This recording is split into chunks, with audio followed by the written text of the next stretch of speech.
Hey guys, you're back. And we're back.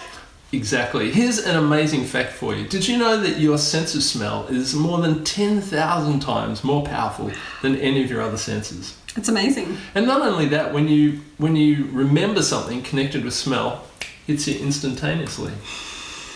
So tell me, what's a memory that you have that's connected to your sense of smell? Well, it actually has something to do with this essential oil that we're talking about Yep. today. It's peppermint. When I was a kid, my parents used to take us out on special occasions to fancy restaurants, and at the end of the night, they'd bring out the saucer with the bill on it, and on top of that was a couple of peppermint chocolates. And that reminded me of the special night or the special time that we'd had. So whenever I think of peppermint, I think of peppermint chocolates. Such a strong memory, isn't it? So today we're going to talk about how we use essential oils, and particularly one way, which is aromatically. So tell us, what is aromatic use of essential oils? Okay, so basically it just means breathing it in. So smelling it out of the bottle like we just did then. Or one of the great ways of smelling an essential oil is to put a drop into your palm of your hand. Now, the thing about essential oils, it didn't just come out straight away then, because that big hole there is actually an air hole. The oil doesn't come out of that. The essential oil comes out of a tiny little hole around the rim.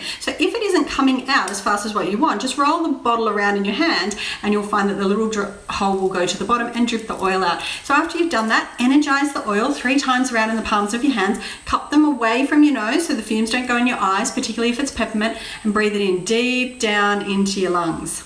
It smells amazing, doesn't it? That's awesome, yeah. Another way that we use oils aromatically is to actually put them in a cold air diffuser. Now, when I was a teenager, essential oil burners were all the rage. We all had them. Really? Yeah.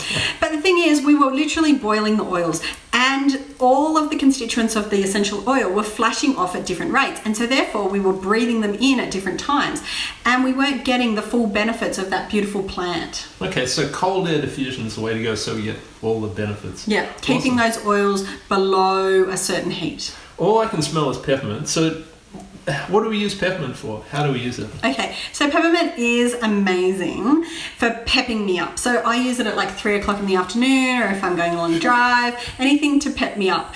I also use it to cool me down. So I might add it to a carrier oil and put it on the inside of my arms or the back of my neck, even the bottoms of my feet to cool me down. Or I make up a spritzer with some water and peppermint oil and spritz it all over me. It's great for your feet. That's why a lot of foot care products contain peppermint oil, because it overcomes that stinky odor. What are you saying about my feet? So you can pop some in the water and give yourself a foot spa, make up a peppermint scrub for your feet, that kind of thing.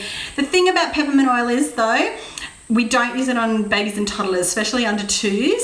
And there are 3 places you don't use essential oils. Do you want to know where they are, Jeremy? I can guess, I think, but run us through it. Your eyes, your ears, and your genitals. So if you're using essential oils in the bath, it's probably not a great idea to use peppermint, because if it gets down there, it's a bit cooling, if you know what I mean. Thanks for that wise advice. So next session, we're going to talk about the second way that you can use essential oils, and we're going to be talking about copaiba. So look forward to that. We'll see you guys then. See ya. Bye.